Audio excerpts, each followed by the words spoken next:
আমার একজন দিনী ভাই প্রচুর চেষ্টা করতেছেন মাশাআল্লাহ সৈয়দ আবুল আলা মওদুদী রাহিমাহুল্লাহকে দাজ্জালের অস্বীকারী প্রমাণ করার জন্য।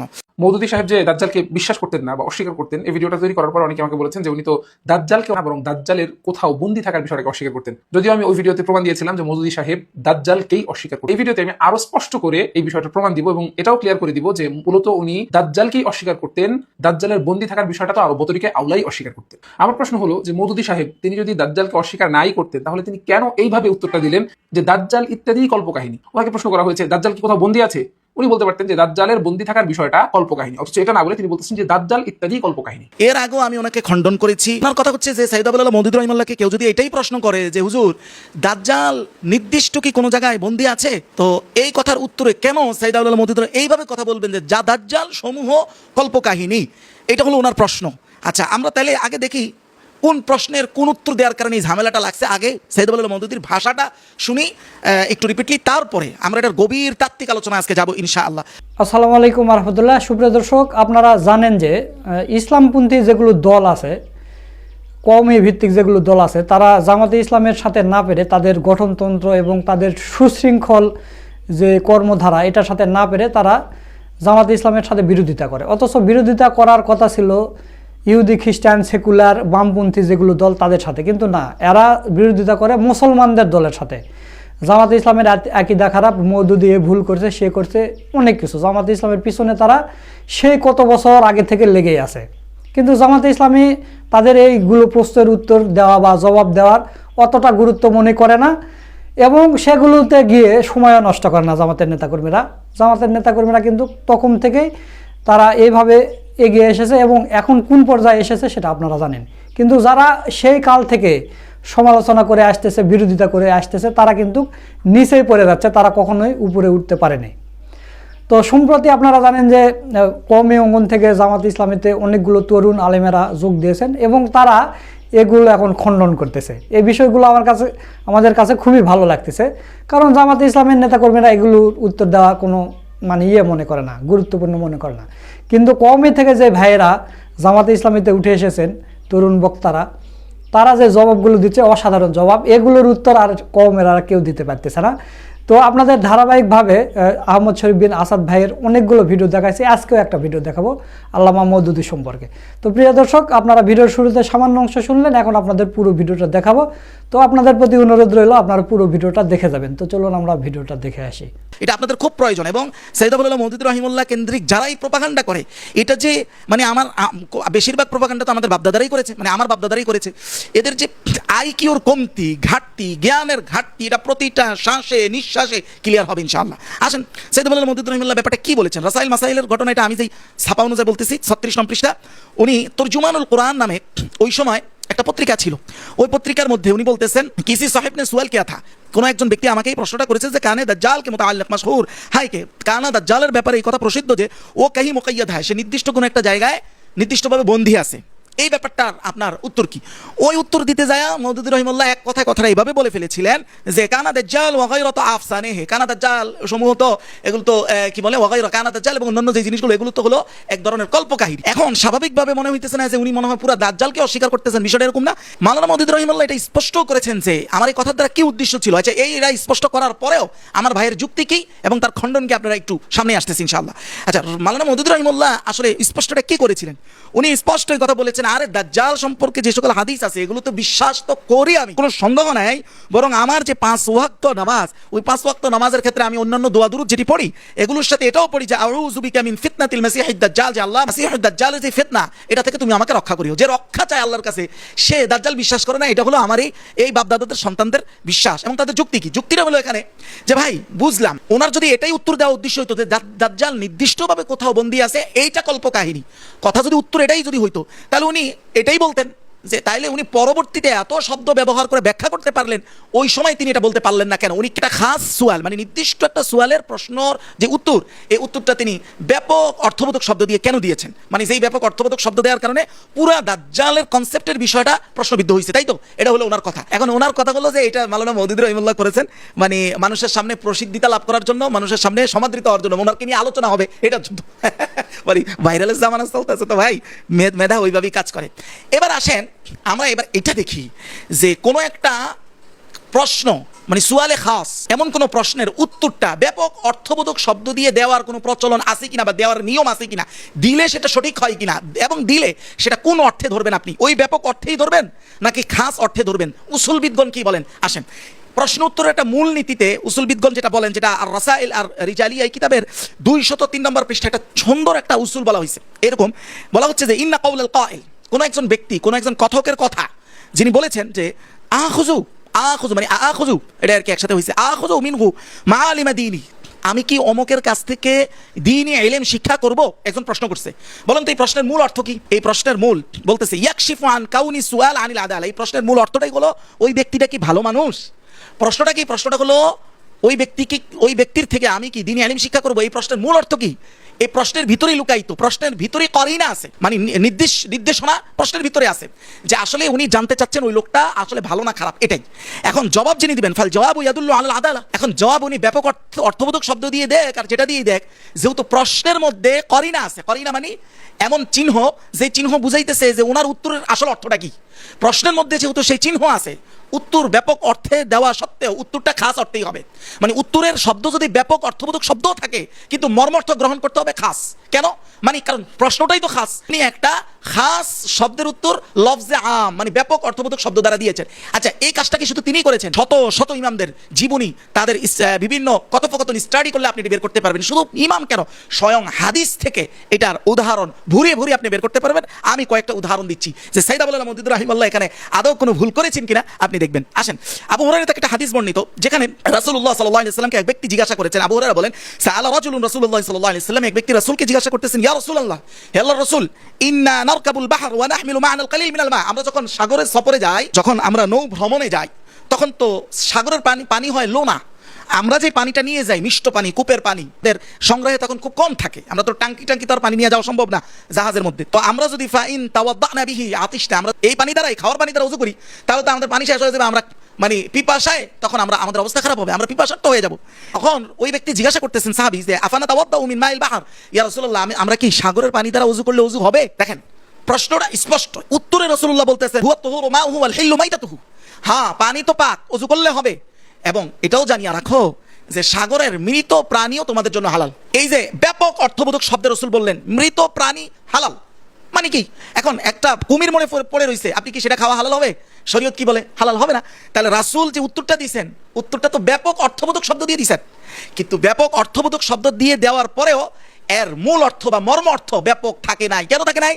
কারণ যিনি প্রশ্নকারী, প্রশ্নের মধ্যেই সেই করিনা বা নিদর্শনটা লুকাইতো। কেন লুকাইতো? কারণ যিনি প্রশ্নকারী উনি জানেন যে ওনার খাদ্য তালিকার মধ্যে, সাহাবীরা জানেন যে ওনাদের খাদ্য তালিকার মধ্যে তো কুমির অন্তর্ভুক্তই না। ওনারা প্রশ্ন করতেছেন ইয়া রাসূলুল্লাহ, আমরা সেখানে পানির অভাবে থাকি, এটা হলো মূল কনটেক্সট। তো পানির অভাবে যদি থাকেন তাহলে খাওয়ার অভাবে তো আরো বতরিকা আউলায় থাকেন, এটাই তো বোঝা যায়। তখন রাসূল এমন একটা শব্দ দিয়ে উত্তর দিলেন যে সাগরের মৃত প্রাণী তোমাদের জন্য হালাল। শব্দটা ব্যাপক, অর্থ হলো হ্যাঁ মৃত প্রাণী হালাল, তবে সেই মৃত প্রাণী বলতে রাসূলুল্লাহ কোনটা বুঝাচ্ছেন?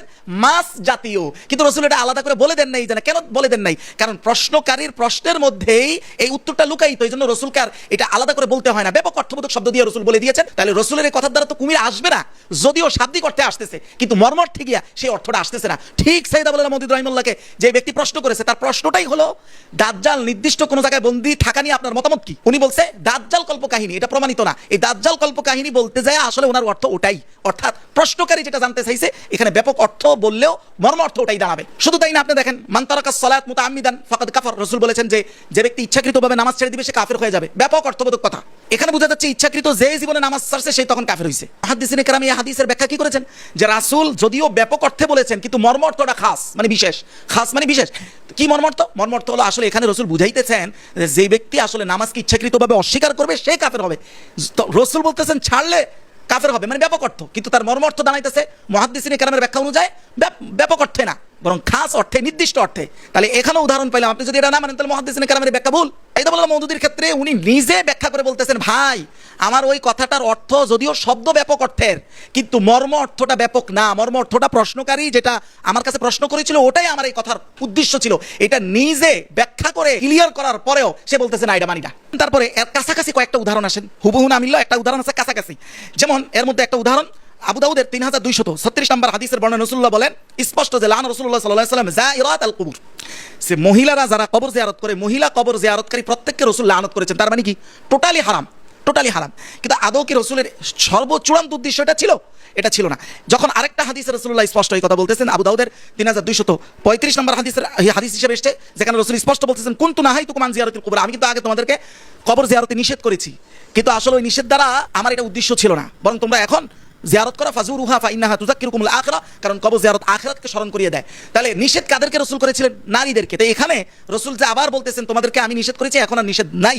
তাহলে এখানে এখানে কিন্তু নারীরাও, যদিও শব্দটা পুরুষবাচক, কিন্তু এখানে নারীরাও এর মধ্যে শামিল আছে, কারণ ব্যাখ্যাকারকগণ এটাই বলেছেন। আর শরীয়তের অধিকাংশ বিধান পুরুষবাচক শব্দেই ম্যাক্সিমামগুলো এসেছে, এর মধ্যে নারীরাও শামিল ছিল। কোরআনের অধিকাংশ বিধান, কয়েকটা বিধান ছাড়া যেগুলো আল্লাহ আলাদা নারীবাচক শব্দ দিয়ে বলেছেন, এরকম অল্প বিধান আছে। আচ্ছা, তাহলে নারীরা এর মধ্যে অন্তর্ভুক্ত। ইমাম নববী স্পষ্ট বলেছেন যে আল মাজমু' 5 নম্বর খণ্ড 310 নং পৃষ্ঠা ইমাম নববী এই কথা স্পষ্ট বলছেন, কানা নাহিউ আওয়ালান লিকুরবি আহদি মিনাল জাহিলিয়া। তো আসলে তখন জাহিলি জামানার কাছাকাছি সময় ছিল, আর ওই সময় জাহিলি জামানার মহিলারা বিলাপ করা, তারপরে মাথা ঠেকানো, এই অভ্যাসগুলো ছিল। তারা কবরে গিয়ে এই কাজগুলো করবো, এই আশঙ্কা রাসূলের ছিল, এই জন্য রাসূল এটা তখন নিষেধ করেছেন। হ্যাঁ, এই জায়গায় আবার কেউ বলতে পারে ভাই এখানে নাসিক মানসুখ হয়েছে, মানে আগেরটা মানসুখ হয়ে গেছে, পরেরটা নাসিক হয়েছে। হ্যাঁ, এটা বলা সম্ভব। আগের উদাহরণগুলো উসুলবিদগণ যেই তরিকা বা যে নিয়ম বলেছেন, সেই নিয়মটাই হাদিসের মধ্যে ক্লিয়ার আসছে। আপনি আরেকটা বর্ণনা দেখেন, এটাও আরো শক্তিশালীভাবে প্রমাণিত হবে। দেখেন, যেটা রাসূলুল্লাহ সাল্লাল্লাহু আলাইহি ওয়াসাল্লাম, আবু দাউদের হাদিস, এটা 2846 নম্বর হাদিস, আমার নবিউল্লাহ সাল্লাল্লাহু আলাইহি ওয়াসাল্লাম বিকাতলিল কিলাব, রাসূলুল্লাহ কুকুর হত্যা করার জন্য ব্যাপকভাবে আদেশ করেছিলেন, মানে ব্যাপকভাবে কুকুর হত্যা করো। কেন হত্যা করতে বলছে এটা রহস্য আছে, সেটা এখানে আমি আলোচনা লম্বা হয়ে যাবে, আনতেছি না। হাত্তা ইন কানাতিল মারআতু তাকদুমু মিনাল বাদিয়া ইয়ানি বিল কিলাব, এমন কি সাহাবায়ে কেরাম বলেন এক ব্যক্তি, এক মহিলা আপনার বাদিয়া বলতে এই যে মরুভূমি দিয়ে যাচ্ছিল, কুকুর নিয়ে যাচ্ছিল, আমরা ওটাও গিয়ে হত্যা করে দিচ্ছি। এক পর্যায়ে রাসূলুল্লাহ আমাদেরকে নিষেধ করলেন যে আজ থেকে আর কুকুর হত্যা করার দরকার নাই, তবে ফাআলাইকুম বিসসাওয়াত, তবে কালো কুকুর হত্যা করবা। কালো কুকুর কোন ধরনের কালো কুকুর? এটা অন্য রিওয়ায়াতে আরো ক্লিয়ার আসছে যে চোখের নিচে বা এই চেহারার মধ্যে কালো এভাবে ফোঁটা আছে, এরকম কিছু ব্যাপার আসছে। আচ্ছা, কেন? রাসূল বলেন এটা শয়তান। এখন এই যে কালো কুকুর হত্যা করার যে রাসূল শেষ নির্দেশটা দিলেন, এখন বলেন তো আপনার সমাজে একটা কুত্তা দেখছেন কালো, এটা হত্যা করা কি জায়েজ শরীয়তে? শরীয়ত বলে না, জায়েজ না। তো রাসূলের হাদিস তো ব্যাপক অর্থে, কিন্তু হাদিসটা যাদের সামনে রাসূল বলতেছেন তারা সেই প্রেক্ষাপটটা বুঝতেছে যে রাসূল কালো কুকুর বলতে একটা নির্দিষ্ট প্রজাতির কুকুর বুঝাইছে, যে কোনো কালো কুকুর না। কিন্তু হাদিসের শাব্দিক অর্থটা ব্যাপক, বোঝা যাচ্ছে যে কোনো কালো কুকুর, কিন্তু মর্মার্থ ব্যাপক নাকি সীমাবদ্ধ? মর্মার্থটা সীমাবদ্ধ। যেমন সেই মর্মার্থটা ইমাম নববী তার শরহ সহিহ মুসলিমে স্পষ্ট বলেছেন যে উলামাগণ বলেন যে সাবাবুল আমর বিকতলিল আসওয়াদি যিন নুকতাতাইনি ওয়া শাররুহু আকসার ওয়া দারারুহু আকসার। ইমাম নববী বলতেছেন রাসূলুল্লাহ যেই ধরনের কালো কুকুর হত্যা করতে বলছেন, এটার কারণ হলো ওগুলো খুব ক্ষতিকারক ছিল, তার মানে একটা নির্দিষ্ট প্রজাতি ছিল, ওটা আরবের। এখন আপনি এই হাদিসের ব্যাপক অর্থ দিয়ে যদি আপনি আপনার দেশের কালো কুকুর হত্যা করা শুরু করেন, এটা হারাম হবে। ওইটা মারাত্মক। কিছু প্রজাতি আছে না খুব ডেঞ্জারাস, মানুষের জন্য খুব ডেঞ্জারাস, যে কোনো সময় মানুষ অ্যাক্সিডেন্ট করবে, রাসূল ওই ধরনের কুকুরকে হত্যা করতে বলেছিলেন। তাহলে এখান থেকে কি বুঝলাম? প্রায় সময় হাদিস বলেন, ইমামদের কথা বলেন, কথাটা ব্যাপক অর্থে, কিন্তু যার মর্ম অর্থ থাকে খাস বা নির্দিষ্ট। তাহলে সাইদ আবুল মওদুদীর যেখানে প্রশ্নকারী একটা খাস প্রশ্ন করতেছেন, তার উত্তরে উনি শব্দটা ব্যবহার করছেন শুধু ব্যাপক অর্থের, আবার ব্যবহার করার পরে আবার নিজে ব্যাখ্যা করে বলতেছেন ভাই ওটার দ্বারা আমার উদ্দেশ্য ব্যাপক অর্থ ছিল না, নির্দিষ্ট অর্থ ছিল। আর এই ভাইদের যুক্তিকতা আপনি যদি কিছুক্ষণের জন্য মেনে নেন, যদিও ভিত্তিহীন যুক্তি এগুলো, যদি মেনেও নেন, তাও এটা কিরকম হাস্যকর হিসাবে বের হয় জানেন? আমি বলবো, মেনে নিয়ে বলবো, একটু মেনে নিয়ে বলি। দেখেন, মনে করেন একজন মানুষ অজু ছুটে গেছে, তার ধরেন বায়ু নির্গত হয়েছে, আপনি সেটা শুনেছেন বা দেখেছেন। এখন সে পরে অজু করছে, আপনি বলতেছেন ভাই আপনার তো অজু নাই। সে বলতেছে ভাই আমি তো অজু করছি। বলছেন আরে না ভাই আপনার অজু নাই, আমি ভিডিও করে রাখছি আপনি যে বায়ু নির্গত করছেন, আমার কাছে শক্ত এভিডেন্স আছে। হাস্যকর কথাটা, তার যুক্তি তো ভ্রান্ত। যদি ধরেও নিয়ে উত্তর দেয়, তাও এরকম হাস্যকর যুক্তির শেষ পরিণামটা এইভাবে হাস্যকর বের হয়। যেখানে সাইদ আবুল মওদুদী নিজে বলতেছেন ভাই আমার অর্থ এটা না, আমি দাজ্জাল বিশ্বাস করি, আমি নিজে দাজ্জাল থেকে ফানা চাই। সে বলে না আমার কাছে শক্ত এভিডেন্স আছে, আমি ভিডিও করে রাখছি, আমি যে আওয়াজ আসছে। এই ধরনের যুক্তির মতো হয়ে গেল। আসলে আমার ভাইরা নিজের বাপ দাদার উসুল পর্যন্ত তারা যখন প্রোপাগান্ডা করতে যায়, তখন বাপ দাদার উসুল বাদ দিয়ে দেয়। যে আমাদের সাইদ আহমদ পালনপুরি রহমতুল্লাহ আলাইহির স্পষ্ট উসুল, ওই যে দেওবন্দিয়া, তো আমরা এই কিতাবের মধ্যে উনি স্পষ্ট এটা উল্লেখ করেছেন যে কোনো লেখক যদি এক বিষয় দুই ধরনের বক্তব্য চলে আসে, আপনি বুঝতেছেন দুই ধরনের, আসলে তো লেখকের কাছে দুই ধরনের না, লেখকের কাছে একই অর্থ বক্তব্য ছিল।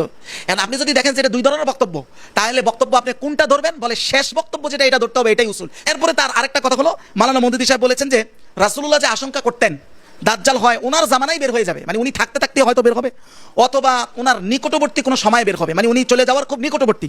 কিন্তু 1300 বছর যাওয়ার পরেও, মানে যখন সাইদ আবুল মওদুদী কথা বলতেছেন তখনকার হিসাবের আর কি, এখন তো আরো সময় বেশি হয়েছে, 1300 বছর যাওয়ার পরেও এখনো কি দাজ্জাল বের হয়েছে।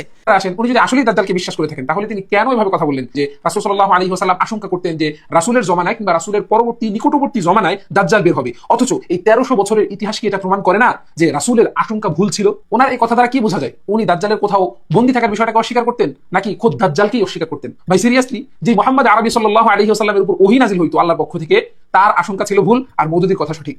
মানে মওদুদি সাহেব যেটা বুঝাইতে চাচ্ছেন, দাজ্জাল বের হবে এটা তো কোনো সন্দেহ নাই, কিন্তু কখন বের হবে এটা নিয়ে রাসূল একাধিক আশঙ্কা করেছেন। তো এই আশঙ্কাগুলো আসলে রাসূল যে বলে আশঙ্কা করলেন যে আমার জামানায় বের হইতে পারে, তো এই আশঙ্কাটা কি সঠিক বা সঠিক হয়েছে না এটা ব্যতিক্রম হয়েছে?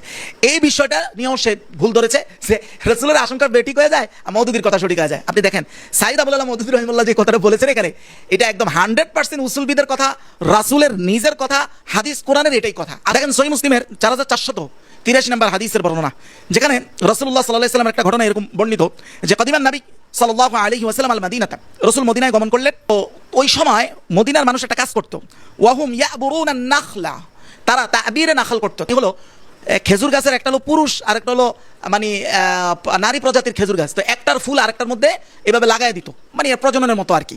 এটা করলে নাকি খেজুরের ফলন বাড়তো, এটা আমাদের দেশীয় কৃষকরাও করে। রসুল এটা দেখে কি বললেন, রসুল বললেন মা তাসনাউন, তোমরা এটা কি করতেছো? তারা বললো কুন্না নাসনাউ রসুল, আমরা এই যে এটা করতেছি। তখন রসুল্লাহ বললেন লাআল্লাকুম লাউ লাম তাফআলু কানা খায়রান। দেখো আমার কাছে মনে হয়, আমার আশঙ্কা মানে রসুলের নিজের কথা, যে এটা যদি তোমরা না করো, তোমরা যদি ছেড়ে দাও তাহলে মনে হয় তোমাদের কল্যাণ হবে। রসুল এটা বলেছেন। ফাতারাকু, তারা এই কাজটা ছেড়ে দিল। ছেড়ে দেওয়ার পরে কিছুদিন যখন ফলাফল আসলো, তারা দেখলো যে তাদের আগের ফলাফল, আগের মতো খেজুর আর হয় নাই। এবার তারা রাসূলুল্লাহ সাল্লাল্লাহু আলাইহি ওয়াসাল্লামের কাছে আইসা এই ঘটনা বললো। ঘটনা বলার পরে রসুল এবার কি বলতেছে, কান খাড়া করে শুনেন। রাসূল বলতেছে ইন্নামা আনা বাশার, দেখো আমি তো মানুষ, আমি মানুষ। ইজা আমারতুকুম বিশাইইন মিন দীনিকুম, যখন তোমাদের দ্বীন বা বিধানের, ইসলামের কোনো বিধানগত বিষয় আমি যখন কোনো হুকুম করি, সেটা বেলা সংকোচে, কোনো সংকোচ ছাড়াই তোমরা সেটা মেনে নিবে। ফাকুজু বিহি, এটা নিবে। ফাইজা আমারতুকুম বিশাইইন মিন রাই, কিন্তু যদি আমি তোমাদেরকে আদেশ করি আমার সিদ্ধান্ত, অর্থাৎ আমার ইজতিহাদি গবেষণা থেকে, আমার নিজস্ব গবেষণামূলক সিদ্ধান্ত থেকে যদি কোনো কিছু আদেশ করি, দেখো আর সেটা যদি দেখো ফলাফল সঠিক হয় নাই, তাহলে মনে রাখবা ফাইন্নামা আনা বাশার, আমি তো তোমাদের মতোই মানুষ। এই কথার দ্বারা রাসূলের উদ্দেশ্য কি, যে আমি তোমার মতো মানুষ, তোমার আশঙ্কা, তোমার সিদ্ধান্ত বা তোমার গবেষণা যেভাবে ব্যতিক্রম বের হইতে পারে, এটা আমার ক্ষেত্রেও হতে পারে। স্পষ্ট রাসূলের নিজের লফজ। এখন ওই যে আল্লাহ তাআলা বলছেন ওমা ইয়ানতিকু আনিল হাওয়া ইন হুয়া ইল্লা ওয়াহয়ু ইউহা, আল্লাহর রাসূল ওহী ছাড়া কিছু বলেন না। এটা হলো ওহীর ক্ষেত্রে, এটা ওহীর ক্ষেত্রে ওহী ছাড়া কিছু বলেন না। কিন্তু ওহী ছাড়া আরেকটা যে জিনিস রাসূলের, এটা জানাও না যে রাসূলের মূল তো হলো ওহী, কিন্তু ওহী ছাড়াও আরেকটা জিনিস আছে, সেটা হলো ইজতিহাদ। রাসূলদের ইজতিহাদের সুযোগও আছে। তবে এই ক্ষেত্রে গুরুত্বপূর্ণ কথা হলো, রাসূলদের ইজতিহাদের ক্ষেত্রে আবার প্রকার দুইটা স্বাভাবিকভাবে। মানে একটা ইজতিহাদ হলো রাসূলুল্লাহ শরীয়তের বিধানের ক্ষেত্রে করেছেন, বিধান। যদি শরীয়তের বিধানের ক্ষেত্রে রাসূলরা কোনো ইজতিহাদ করেন আর সেই ইজতিহাদের মধ্যে যদি ফলাফল ব্যতিক্রম আসে, তখন সাথে সাথে আল্লাহ তাআলা ওহীর মাধ্যমে সেটা সঠিক করে দিবেন। কিন্তু যদি ইজতিহাদটা বিধানগত বিষয়ের বাহিরে অন্য কোনো বিষয় হয়, যেটার সাথে বিধানের কোনো সম্পর্ক নাই, সেই ক্ষেত্রে আল্লাহ তাআলা সেইটা ওহীর মাধ্যমে সঠিক করে দেওয়ার কোনো নির্দিষ্ট প্রতিশ্রুতি নাই। যেমন যদি বিধানের ক্ষেত্রে হয়তো আল্লাহ সঠিক করে দিবেন, বাস এটা আল্লাহর দায়িত্ব। যেরকম রাসূলুল্লাহ একটা ইজতিহাদ করলেন। কি ইজতিহাদ?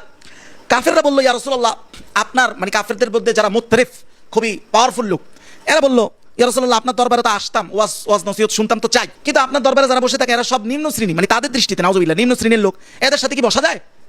এখনকার সেকুলার রাজনীতিবিদদের মতোই আর কি, ক্লিয়ার একদম 100%।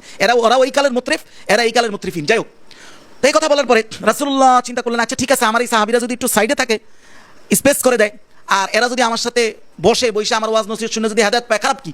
এই যে চিন্তাটা, এটা রাসূলের কি ছিল? ওহী না ইজতিহাদ? ইজতিহাদ ছিল। এখন এই ইজতিহাদটা সঠিক কিনা, এটা হচ্ছে প্রশ্ন। এবার সত্যি সত্যি একজন কাফের যখন রাসূলের সাথে, কাফেরের বড় লিডার যারা, এরা কথা বলতেছে, ইতিমধ্যে একজন উম্মে মাকতুম, ইবনে উম্মে মাকতুম, একজন সাহাবী, যিনি অন্ধ সাহাবী, উনি আসছেন। উনি আয়েশা রাসূলের একটা প্রশ্ন করছেন। রাসূল একটু কিছুটা ইগনোর করেছেন। কোরআনের স্পষ্ট ভাষাটা এমনই, রাসূল এড়ায় গেছেন, ইগনোর করেছেন, এড়ায় গেছেন, প্রশ্ন উত্তরটা দেন নাই। সাথে সাথে কোরআনের আয়াত নাজিল হয়ে আল্লাহ তাআলা সূরা নাজিল করে দিলেন। আল্লাহ বলেন আবাসা ওয়া তাওয়াল্লা, তিনি ভ্রু কুঁচকিয়েছেন, ওয়া তাওয়াল্লা, মুখ ফিরিয়ে নিয়েছেন, আন জাআহুল আমা, যে ওনার কাছে একজন অন্ধ ব্যক্তি আসছে। সাথে সাথে রাসূল বুঝতে পারলেন ওনার যে ইজতিহাদটা, ওনার যে চিন্তাটা, যে এদেরকে একটু সাইডে রাখা কাফেরদেরকে একটু দাওয়াত দিলেও যদি আসে, এই চিন্তাটা সঠিক নয়, আল্লাহ তাআলা সাথে সাথে সঠিক করে দিয়েছেন। এটা হলো এক প্রকারের ইজতিহাদ। আরেক প্রকারের ইজতিহাদ হলো যে ইজতিহাদ বিধান না, মানে শরীয়তের বিধানের বাইরে, ওইটার ক্ষেত্রে আল্লাহ রাসূল নিজে, যেটা সহিহ মুসলিমে কি বললেন, যে মানুষ হিসাবে আমি যদি কোনো সিদ্ধান্ত দিই, আমি কোনো আশঙ্কা করি, সে আশঙ্কা সঠিক বা ভুল যেভাবে তোমাদের হয় এটা আমারও হতে পারে। শক্ত এভিডেন্স নেন হযরত আম্মা জান আয়েশা রাদিয়াল্লাহু তাআলা আনহার ঘটনাটা। আম্মা জান আয়েশাকে যখন জিনার অপবাদ দিল, এই অপবাদে আসলে উনি দোষী কিনা রাসূল এটা তো ওহিরা আসার আগ পর্যন্ত বুঝতেছেন না, কিন্তু রাসূলের আশঙ্কা ছিল দোষী হতেও পারে। কিভাবে? একাধিক হাদিস থেকে প্রমাণিত। আম্মা জান আয়েশা বলেন উনি আমার কাছে আসতেনই না তখন, যতক্ষণ পর্যন্ত প্রমাণ না হয়েছে উনি সহসা আমার কাছে আসেন নাই, থাকেন নাই। হ্যাঁ, একদিন আসছেন।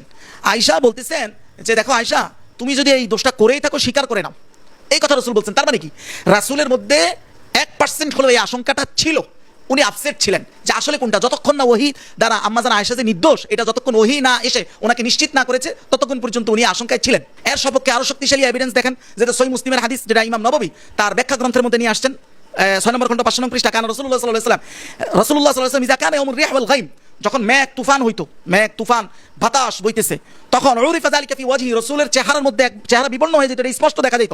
উনি ওয়াকবালা ওয়াদবারা, একবার ঘরের ভিতরে যাইতেন, একবার ঘরে মানে পেরেশান, বাইরে যাইতেন, ভিতরে যেতেন, এইভাবে দৌড়াদৌড়ি করতেন। ফাইদা মাতারাত সুররাবি, যখনই বৃষ্টিটা নেমে যেত তখন তিনি খুশি হয়ে যেতেন, ওনার চেহারা থেকে সমস্ত বিবর্ণতা দূর হয়ে যেত। একদিন আয়েশা রাদিয়াল্লাহু আনহা বলেন, আমি ওনাকে জিজ্ঞাসা করলাম যে ইয়া রাসূলুল্লাহ আপনি এটা কেন করেন? তখন উনি বললেন যে ইন্নী খাশিতু আন ইয়াকুনা আযাবান সুল্লিতা আলা উম্মতি, আমি এই ভয়ে, তখন আমার মধ্যে এরকম একটা ভয় জাগে, যে আশঙ্কা জাগে যে আমার উম্মতের উপর না জানি কোনো একটা আযাব চলে আসতেছে কিনা। রাসূল আশঙ্কা করতেন, কিন্তু যখন মেঘ দেখতেন বলতেন না, এটা তাহলে তো রহমত, এই এটা তো আযাব না, এটা রহমত। তাহলে রাসূল যে এই আশঙ্কা করতেন, রাসূলের জামানায় কি কখনো আযাব আসছে? তাহলে রাসূলের এমন ইজতিহাদ, এমন গবেষণা, যেই গবেষণাটা শরীয়তের বিধান না, বিধানের বাহিরের কোনো বিষয়, ওই ক্ষেত্রে রাসূলুল্লাহর আশঙ্কা ঠিক মানুষের মতো, যেটা সহিহ মুসলিমের ওই হাদিসে রাসূলুল্লাহ স্পষ্ট বললেন যে তোমাদের আশঙ্কা যেরকম ব্যতিক্রম হতে পারে, আমারটাও ব্যতিক্রম হতে পারে। তাহলে সাইদ আবুল আলম মওদুদ রাহিমাহুল্লাহ ভুলটা কোথায় বললেন? দাজ্জাল কোথায় আছে বা না আছে এই বিষয়ে রাসূলুল্লাহ যতগুলো আশঙ্কা করছেন, একাধিক আশঙ্কা করেছেন, একাধিক। আচ্ছা, একাধিক আশঙ্কা কি একসাথে সহিহ হয়? এটা কি সম্ভব? এটা কি সম্ভব না? এটা তো আকলও বলে যে সম্ভব না। সাইদ আবুল আলম মওদুদি সাহেব ওই কথাটাই বলেছেন, যে কথাটা হুবহু ইমাম নববী বলেছেন। কি বলেছেন? যেটা ইমাম শরহ সহিহ মুসলিমের 18 নম্বর খণ্ড 46 নম্বর পৃষ্ঠা, স্পষ্ট ইবনু সাইয়াদের ব্যাপারে ইমাম নববী এই কথা বলেছেন যে আসলে ইবনু সাইয়াদ এক ইহুদি বালক ছিল, তাকে অনেক সাহাবী স্পষ্ট দাজ্জাল সন্দেহ করত, রাসূলও কিছুটা এটা আশঙ্কা করতো, কারণ দাজ্জাল ওনাকে বলা হইলে রাসূল চুপ থাকতেন। এমনকি এক পর্যায়ে ওনাকে চেক করতে পর্যন্ত রাসূলুল্লাহ গেছেন, তার মানে কিছু না কিছু আশঙ্কা ছিল। রাসূলুল্লাহ চেক করতে গেছেন, যা বলছেন এই তুমি বলো তো আমার অন্তরের মধ্যে কি লুকায়িত আছে। রাসূল অন্তরের মধ্যে আদ-দুখান, যে শব্দের অর্থ হলো ধোঁয়া, এটা লুকায়িত রাখছেন। ইবনু সাইয়াদ সেটা আশ্চর্যজনক বালক ছিল, মানে তার মধ্যে আলাদা ধরনের ব্যাপার ছিল, ওটার কারণেই সন্দেহ আসছে। তখন সে পুরো আদ-দুখান না বলতে পারলেও আদ-দুখ শব্দ পর্যন্ত বলতে পেরেছে। এটা দেখে রাসূলুল্লাহ তাকে ধমক দিয়েছেন পর্যন্ত যে চুপ কর, চুপ কর। তাইলে পরবর্তীতে দেখা গেলো ইবনু সাইয়াদ সে নিজেই মুসলমান হয়ে গেছে। তাহলে ইবনু সাইয়াদ কি দাজ্জাল? দাজ্জাল না, কিন্তু অনেকে আশঙ্কা, সাহাবীরা তো পূর্ণ আশঙ্কা করেছেন, রাসূলুল্লাহ কিছুটা আশঙ্কা করেছেন। এই ঘটনা বর্ণনা করে ইমাম নববী বলতেছেন, ওয়াজাহিরুল আহাদিস, হাদিসের বাহ্যিকতা থেকে এটাই স্পষ্ট হয় যে আন্না নবী সাল্লাল্লাহু আলাইহি ওয়াসাল্লাম লাম ইউহা ইলাইহি, রাসূলের কাছে এই বিষয়ে কোনো ওহী দেওয়া হয় না যে বিআন্নাহুল মাসিহুদ দাজ্জাল ওয়ালা গায়রা, যে অমকে মাসিহুদ দাজ্জাল, মানে অমক ব্যক্তিটাই মাসিহুদ দাজ্জাল, যে ইবনু সাইয়াদ অথবা তামিমুদ দারি যাকে দেখে আসছে সেই, এরকম কোনো নির্দিষ্ট ওহী আসলে আসে না। এটা কে বলতেছেন? ইমাম নববী বলতেছেন। তাহলে ওহী কোনটা আসছে? ইমাম নববী বলেন ইন্নামা উহিয়া ইলাইহি বিসিফাতিদ দাজ্জাল। হ্যাঁ, তবে রাসূলকে দাজ্জাল কেমন হবে, তার তাণ্ডব কেমন হবে, সে কি করবে, তার থেকে কিভাবে বাঁচতে হবে, এগুলো আল্লাহ তাআলা ওহী দিয়েছেন। তাহলে রাসূলুল্লাহ সাল্লাল্লাহু আলাইহি ওয়াসাল্লাম যে দাজ্জাল বিভিন্ন জায়গায় এখানেও থাকতে পারেন, ওখানেও থাকতে পারেন, এরকম 3-4টা আশঙ্কা প্রকাশ করেছেন হাদিসে। এগুলো সম্পূর্ণ উনি ইজতিহাদের ভিত্তিতে বলেছেন, মানে গবেষণার ভিত্তিতে বলেছেন, ওহীর ভিত্তিতে। এটা স্বয়ং ইমাম নববী বলতেছেন না, সেই কথাটাই সাইদ আবুল আলম মওদুদি বলে উনি হয়ে গেছেন অস্বীকারী। ইমাম নববী এই কথা বলেছেন, এবং এই আশঙ্কাগুলো একসাথে তো সবগুলো ঠিক হইতে পারে না, কিন্তু সর্বশেষ রাসূল যেটা জোর দিয়ে বলেছেন যে হ্যাঁ সে মাশরিক থেকেই বের হবে, সে মাশরিক থেকেই বের হবে, সে মাশরিক থেকেই বের হবে। সাইদ আবুল আলম মওদুদি রাহিমাহুল্লাহ রাসাইল মাসাইল এই কথাটাই জোর দিয়ে বলেছেন, হ্যাঁ তবে আমি বিশ্বাস করি যেটা রাসূল বলেছেন সে মাশরিক থেকেই বের হবে। তো দেখেন, এই সকল প্রোপাগান্ডা করে আগামীর দিনে ইনশাআল্লাহ এগুলোকে টিকা রাখা বহু কষ্টজনক বিষয় হবে। তবে আমাদের ভাইদের উদ্দেশ্যে আমি একটা কথা বলতে চাই, আমি সাধারণ মানুষের উদ্দেশ্যে এটা বলবো না, তাদের উদ্দেশ্যে, সেটা হলো ইয়া আইয়ুহাল ইখওয়া ইন্না আবানা وأجدادنا قد افتروا على سيد أبي الأعلى مودودي رحمه الله بلا شك ولا أي شك ولا ريب في افترائهم، ولكن أيها الإخوة استمعوا هذا الكلام بوضوح. هذا لا تستطيعوا أن تمضوا بعيدا بحمل نصيبهم من الدعايات الباطلة والافتراءات التي نشرت على الإمام أبي الأعلى مودودي رحمه الله. لماذا؟ فهذا السؤال يدور على ذهنكم. هذا السبب الأول هو إن هذا القرض قد بدأ لتكون هذه الدعايات والافتراءات مهدومة معدومة إن شاء الله، فانتظروا وانظروا ما يفعل الله بكم. সুপ্রিয় দর্শক, আপনারা আহমদ শরীফ বিন আসাদ ভাইয়ের ভিডিওটা দেখলেন। তো আজকের এই ভিডিওটা আপনাদের কাছে কেমন লেগেছে? যদি ভালো লাগে শেয়ার করবেন। সকলকে ধন্যবাদ। আসসালামু আলাইকুম ওয়া রাহমাতুল্লাহ।